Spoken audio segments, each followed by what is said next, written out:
મોઢા પર રૂમાલ બાંધીને રઘવાયા થયેલા આ લોકો એવા પદાર્થની શોધમાં છે કે જેણે તેમની ઊંઘ હરામ કરી દીધી છે।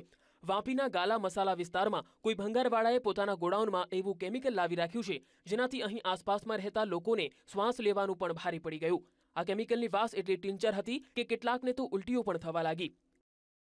सुबह में मतलब दोपहर में मतलब हम लोग खाना खा रहे थे, ये नहाने के लिए बैठे तो उधर से केमिकल का गाड़ी लेके आए लोग ने, तो केमिकल आ रहा था। हम लोग खाना बनाए कुछ भी नहीं खाए, बच्चे लोग भी ऐसे थे, बहुत केमिकल, उल्टी चक्कर एकदम आने लगा। सब लोग उल्टी कर रहे हैं, वोमिट कर रहे हैं, टोटल आदमी। मैंने पूछा कि क्या हुआ, सबको पूछा तो मेरे घर वाले बोले कि केमिकल लेके आया है। तो मैं बाहर निकल के देखा उसको, लाला को, तो लाला को मैंने पूछा कि ये क्या कर रहा है भाई, ये क्या चीज़ लेके आया तू? तो वो बोलता है कि भाई कुछ नहीं है, मैं इसको भी हटा लूंगा। तो मैंने उसको वार्निंग दिया, मैं बोला देख तू आधे घंटे में इसको हटा ले और नहीं तो बाद में पुलिस वाले को बुला के लेके आऊंगा। આ વિસ્તારમાં રહેતા રહીશોને બપોરથી જ વિચિત્ર વાસ આવવાની શરૂઆત થઈ હતી। આ અંગે સ્થાનિકોનું માનવું છે કે પાસે રહેલા ભંગારના ગોડાઉનમાં કોઈ જીવલેણ કેમિકલ આવી ગયું હોય તેવું માની રહ્યા છે।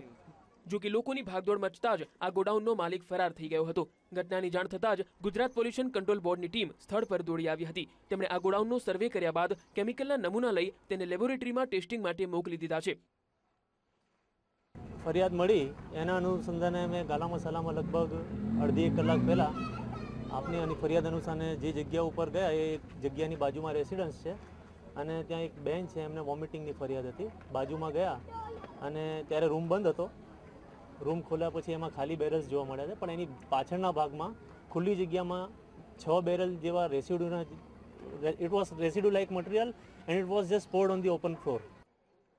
ઔદ્યોગિક નગરી વાપીમાં પ્રદૂષણ નિવારણ માટે કડક નિયમો લાગુ છે, પરંતુ તેનું યોગ્ય રીતે પાલન કરવામાં આવતું નથી, જેના કારણે આ વિસ્તારના રહીશોનું આરોગ્ય જોખમમાં મુકાયું છે। ઉલ્લેખનીય છે કે પ્રદૂષણ ફેલાવવાના આવા કિસ્સા અગાઉ પણ વાપીમાં નોંધાઈ ચૂક્યા છે। પ્રદૂષણ ફેલાવનારાઓ સામે શિક્ષાત્મક પગલાં લેવામાં નહીં આવતા હોવાનું સ્થાનિકો જણાવી રહ્યા છે।